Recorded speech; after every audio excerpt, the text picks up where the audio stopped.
think your world is safe. It is an illusion. Enjoy these final moments of peace.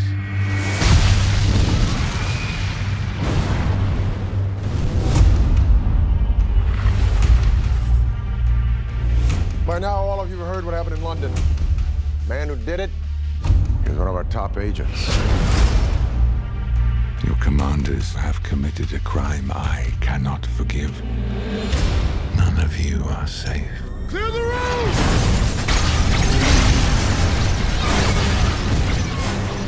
Have I got your attention now?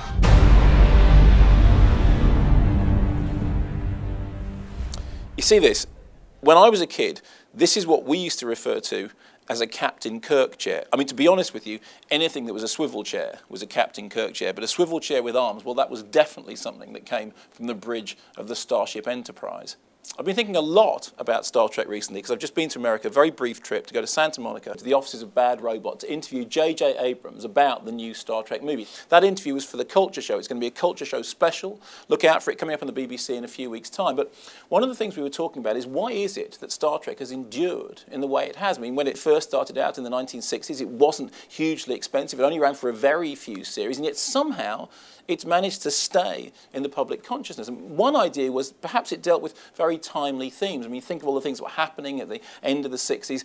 Star Trek has at its heart the idea of non-intervention. It's about the human race being out there in the galaxy, somehow making the galaxy better, protecting the galaxy, whilst not intervening in other cultures. The prime directive, you don't intervene, although, as Abrams said, it's the prime directive which is overridden in pretty much every show. Shall we intervene? No, we shouldn't. Let's do it anyway. The other thing was how multicultural it was. The idea was that the crew of the Starship Enterprise somehow represented all the races and creeds and colours of the world. And, interestingly enough, Gene Roddenberry originally wanted to have the same number of men and women up in space. It was meant to be completely gender neutral. And he was told that he couldn't. And when he said to the TV bosses, well, why not? Why can't we have the same number of men and women? And they said, well, if you do, everyone will think that they're all at it up there all the time, which is why you now get the sort of slightly male bias in the original Star Trek.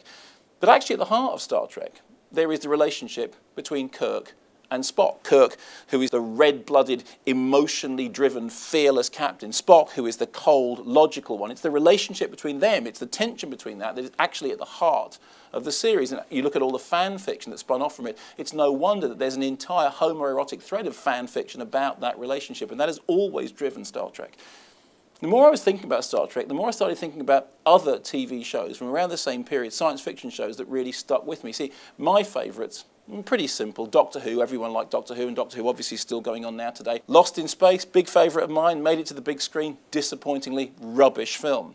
Then, of course, there's Time Slip, which was a homegrown TV show, which I really, really loved, really struck a chord for me.